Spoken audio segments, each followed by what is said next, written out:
السلام علیکم خواتین و حضرات، پیش خدمت ہے حسب حال. میں ہوں آپ کا میزبان جنید سلیم اور شو میں میرا ساتھ دے رہی ہیں ناجیہ اور ہم سب کو بہت پیارے عزیزی. ایک بات تو بتاؤ یار، آج بہت گورے لگ رہے ہو. آج تم نے شیو کیا ٹوتھ پیسٹ کے ساتھ کی ہے؟ میری پہلے بھی ایک بات آج کان کھول کے سن لو. پورے پروگرام کے دوران اور خاص طور پہ اس سیگمنٹ میں تمہاری طرف سے کوئی مذاق نہیں ہونا چاہیے. میں تمہیں ایک بہت اہم اور سیریس بات اور سینسٹیو بات بتانے لگا ہوں. اللہ رحمت کرے.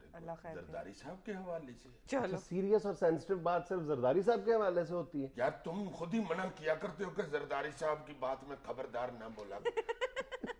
میں جو تمہیں بات بتانے لگا ہوں اس کا تعلق انسانی صحت سے. اچھا. تم نے اکثر یہ سنا ہوگا اپنے محلے میں، اپنے شہر میں، یا ٹی وی پہ یہ سنا ہوگا کہ فلاں شخص علاج کی غرض سے ہندوستان جا رہا ہے کیونکہ وہاں پہ علاج بہت سستا ہے. ہاں اکثر جا رہے ہیں لوگ ادھر. اور یہ ہندوستان کی ایک بہت بڑی انڈسٹری ہے جس کو وہ میڈیکل ٹورزم کا نام دے رہے ہیں. اور وہ اس کا جو اس وقت مجموعی حجم ہے وہ 1200 کروڑ روپے سے تجاوز کر گیا. یعنی اینولی ہندوستان 1200 کروڑ روپے صرف غیر ملکی باشندوں کا علاج کر کے کما رہا ہے. اچھا اپنا علیحدہ؟ اپنا الگ ہے، یہ صرف غیر ملکی باشندوں کے علاج کے ذریعے وہ کما رہا ہے. اور ہر سال 11 لاکھ غیر ملکی باشندے ہندوستان آتے ہیں اپنا علاج کروانے کے لیے یا سرجری کے لیے، خاص طور پر کاسمیٹک سرجری کے لیے. ایک ہاسپٹل گروپ جو ہندوستان کا نئی دہلی کا، اس نے ایک سال کے دوران تقریباً 95,000 غیر ملکی باشندوں کا علاج کیا ہے. امان سے؟ جی. اور اندازہ یہ ظاہر کیا جا رہا ہے کہ 2012 تک اس انڈسٹری کا حجم $1 بلین سے تجاوز کر جائے گا. کوئی ایسی کوئی بات نہیں، ادھر کوئی ڈاکٹر شاکٹر نہیں اچھے. یہاں ہمارے ملک میں زیادہ لوگ ہیں علاج کرانے کے لیے. ہمارے ہاں باہر پارکنگ والے سٹینڈ والے 20 روپے لیتے ہیں. میں نے تمہیں پہلے کہا تھا نا یہ سیریس رہ سکتا ہی نہیں ہے 2 منٹ کے لیے. یار سٹینڈ سیریس نہیں ہوتا یار، خدا کے لیے سنو یار. گاڑی کھڑی ہوتی ہے تم اسے مزاحیہ سمجھ رہے ہیں. اچھا یہ ابھی سن تو لیں وہ کیا کہہ رہے ہیں. اس سارے معاملے کی اہم ترین بات میں تمہیں اب بتانے لگا ہوں. وہ کیا ہے جی؟ وہ یہ کہ یہ جو پوری انڈسٹری ہے میڈیکل ٹورزم کی، جس کو ہندوستان نے اس سلوگن کی بنیاد پہ کھڑا کیا تھا، پوری اس کی عمارت کھڑی کر دی تھی کہ first world treatment at third world rates, یعنی تیسری دنیا کے پیسے دو اور جو ترقی یافتہ قومیں ہیں ان کے برابر کا علاج کراؤ. یہ انہوں نے سلوگن دیا تھا 2000 میں، اور اب وہ اس کی فصل کاٹ رہے ہیں، اس سے بہت کچھ حاصل کر رہے ہیں. یہ ساری عمارت جو ہے یہ دھڑام کر کے نیچے آ رہی ہے صرف ایک چھوٹے سے بیکٹیریا کی وجہ سے جو کیری کر رہا ہے ایک خاص قسم کا جین جس کو NDM1 کا نام دیا گیا ہے. یہ وہ جراثیم ہے جو اگر انسانی جسم میں داخل ہو جائے تو اس پر کوئی اینٹی بائیوٹک اثر نہیں کرتی. یہ ایک طرح کا ہندوستانی جین ہے جو ہندوستان میں ہی پیدا ہوا ہے، اس کی اوریجنیٹ بھی یہ ہندوستان میں ہوا ہے اور یہ پہلی بار ڈیٹیکٹ بھی ہندوستان میں ہوا تھا. یعنی جو مریض ہندوستان علاج کروانے کے لیے جاتا ہے وہ واپسی پہ یہ تحفہ جو ناقابل علاج ایک مرض ہے یا جراثیم ہے، یہ تحفہ ساتھ لے کر اپنے ملک واپس جاتا ہے. اور پوری دنیا میں ہندوستان اس جین کو پھیلانے کا باعث بن رہا ہے. NDM1. یار شکر ہے تم نے مجھے بتا دیا. میرا ایک دوست ہے میوزیشن، وہ اپنے ہارمونیم کے کارڈ ڈلوانے جا رہا تھا انڈیا. اس کو بتاؤں گا نہ جانا. میرے کا پتہ نہیں کتنی سیریس بات کرنے لگا. یار میری تمہیں ہر بات ہی مہیا لگتی ہے. یار خدا کے لیے سیریس ہو رہا، بس کرو. یار ہارمونیم سے وہ روئی کماتا ہے، تم اس کو بھی مذاق سمجھتے ہو. لیکن یہاں پہ ہارمونیم میں نے بولنا ہی نہیں کرو. اچھا ناراض نہ ہو، ناراض ہو جاتے ہو. آرام سے سنو میری بات. یہ جو ہم بات کر رہے ہیں نا یہ واقعی بہت ہی سینسٹیو بات ہے. تم اس کی سنگینی کو سمجھنے کی کوشش کرو کہ پوری دنیا میں لوگ ہندوستان، پوری دنیا سے ہندوستان علاج کروانے کی غرض سے آ رہے ہیں اور بیماری کا تحفہ لے کے جا رہے ہیں. یہ معمولی بات ہے. یار وہ بیچارہ ادھر سے ہارمونیم ٹھیک کروا لیتا اور NDM اسے چمڑ جاتا ہے تو اس نے بعد میں وہ بجانا تو نہیں تھا، اس میں بیچارے نے فلودہ ہی بیچنا تھا. سر یہ NDM1 ہے کیا؟ NDM1 دراصل نیو دہلی میٹیلو بیٹا لیکٹامیز 1 ہے اور یہ ایک ایسا جین ہے جو بیکٹیریا کے ذریعے کیری کرتا ہے اور تقریباً ہر بیکٹیریا میں جب یہ داخل ہو جاتا ہے تو وہ اینٹی بائیوٹک ریزسٹنٹ بن جاتا ہے.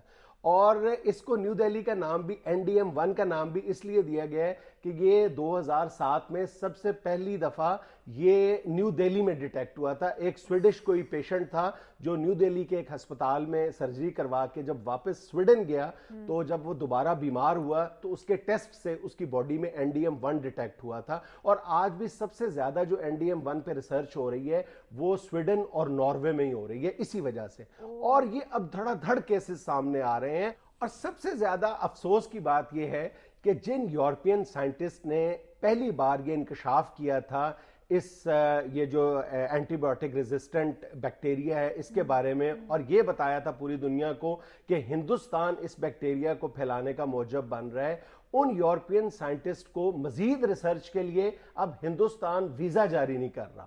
سب سے پہلے کارڈف یونیورسٹی کے ڈاکٹر ٹیموتھی والش نے یہ انکشاف کیا تھا جس نے پوری دنیا کے جو میڈیکل حلقے تھے ان کو حیران کر کے رکھ دیا تھا, کیونکہ یہ بہت افسوس کی خبر تھی کہ ہندوستان اس ضمن میں کوئی اہم اقدامات نہیں کر رہا تھا اور یہ امید کی جا رہی تھی کہ اب ہندوستان اس معاملے کو سیریسلی لے گا. لیکن بجائے سیریسلی لینے کے اس نے ان سائنٹسٹ کے خلاف کارروائی شروع کر دی اور یہ الزام تراشی شروع کر دی کہ یہ یورپ کی ایک سازش ہے کہ وہ ہندوستان کی یہ جو میڈیکل ٹورزم کی انڈسٹری ہے اس کو تباہ کرنے کے لیے یہ بات گھڑی گئی ہے. نہیں تو یہ جو بندہ جس نے پہلی دفعہ بتایا تھا پٹوتی ماش, کیا نام اس کا تم نے بتایا؟ Timothy Walsh. کیا؟ Doctor Timothy Walsh. وہی نا یار, پٹوتی ماش ہے یار. بات کرو. یہ ہندوستان جا کے اس نے دیکھا تھا کہ یہ بیکٹیریا. ہاں, زیادہ دلچسپ بات یہ ہے کہ ڈاکٹر ٹیموتھی والش اور جو دیگر ریسرچرز اس سارے معاملے کی تحقیق کر رہے ہیں انہوں نے ابھی جو کامن ویلتھ گیمز ہوئی ہیں اس سے پہلے یہ انتباہ کیا تھا کہ جتنے بھی غیر ملکی کھلاڑی وہاں جائیں گے اس بات کا خدشہ موجود ہے کہ یہ واپسی پہ NDM1 کیری کریں گے. اور ابھی جو انہوں نے وہاں سے سیمپل کلیکٹ کیے ہیں مختلف چیزوں کے اس پہ NDM1 کے اثرات پائے گئے ہیں. حد ہو گئی ہے یار, پہلے تو چلو انڈیا کو نہیں تھا پتا, اب یہ مسٹر پٹوتی ماش نے اگر بتا دیا کہ یہ وائرس ہے تو پھر بھی نہیں موڑ رہا, یہ انڈیا کرتا جا رہا ہے پریشان. ہندوستان اس کو سیریسلی لینے کے لیے تیار ہی نہیں ہے. خود ہندوستانی شہریوں کے لیے یہ بہت خوفناک صورت بن چکی ہے. صرف ایک سال کے دوران ہریانہ اور چنائی کے جو ہاسپٹلز ہیں وہاں پر 66 مریضوں میں یہ NDM1 ڈیٹیکٹ ہو چکا ہے. ہائے ہائے ہائے, دیکھو تم وہ بیچارے پٹوسی مار کی کوئی بھی نہیں سن رہا. کیا کروں تمہارا. کون پٹوسی مارا دیدی صاحب؟ یار حد ہو گئی, تم لوگ ہنس رہے ہو, بیچارے پٹوسی مار کے 2,500-3,000 روپیہ لگ گیا ہوگا ریسرچ پہ, اس کا سنتی کوئی نہیں پیا. اچھا سر, اگر ساری دنیا دیکھ رہی ہے کہ یہ سب کچھ ہو رہا ہے انڈیا کی طرف سے تو کوئی احتجاج کیوں نہیں کر رہا, پھر بھی علاج کرانے کیوں جاتے ہیں ہندوستان؟ نہیں, اصل میں NDM1 کے یہ جو کیسز دھڑا دھڑ ڈیٹیکٹ ہوئے ہیں اس کے بعد وہاں علاج کرانے کے لیے جانے والوں کی تعداد میں تو بہت بڑی کمی واقع ہو گئی ہے. لیکن اس میں جانے کی جو بنیادی وجہ تھی وہ یہی ہے کہ وہاں پر بہت سستا علاج یا سرجری ہے نا. امریکہ میں جس اوپن ہارٹ سرجری پر $1.5 لاکھ کا خرچہ آتا ہے, برطانیہ میں $70,000 لگتے ہیں, وہی اوپن ہارٹ سرجری ہندوستان میں صرف $3,000 سے $10,000 تک ہو جاتی ہے. اور خاص طور پر کاسمیٹک سرجری وہاں پر بہت سستی ہے. وہ تو خیر پاکستان میں بھی بہت سستی ہے, بلکہ اب کچھ لوگ تو یہ کہتے ہیں کہ اس صورتحال کا فائدہ اٹھاتے ہوئے جو وہاں سے کلائنٹیج ڈائیورٹ ہوگی اس سے پاکستان کو فائدہ اٹھانا چاہیے. جو ہمارے ہاں کے ایسے ہاسپٹلز ہیں جو انٹرنیشنل سٹینڈرڈز کو میٹ کرتے ہیں ان کو اس صورتحال کا فائدہ اٹھانا چاہیے. یار ادھر کاسمیٹک سرجری تو ادھر بہت سستی ہے. ڈاکٹر گلیوں میں ہوائیں لگا رہے ہوتے ہیں, کان بنا لو, نک بنا لو, اللہ جانتا بغیر درد کے کانوں میں موریاں کر دیتے ہیں بچیوں کے. اور یہ جو اوپن ہارٹ سرجری ہے, ہمارے محلے میں ایک ڈاکٹر حیدر, ایسا اچھا اسپیشلسٹ ہے, کمال کا اوپن ہارٹ سرجری یہ پٹوسی مار نے بتا جو دیا کہ یہ انڈیا میں جراثیم پھیل گیا, تو اس کے بعد تو لوگ بیچارے پھر شدائی ہیں ادھر جا کے کرا رہے ہیں. ادھر پاکستان ہے, come in Pakistan, European and English American لوگ very cheap operation, surgery, heart and cosmetics, surki powder and kaan bana lo, nak mein coca dalwa lo. There is no virus, only computer virus. No problem, computer chuking, toding and virus khatam. There is very good Dr. Fateh Muhammad, na koi dukh te na koi gham, cycle pe chama cham.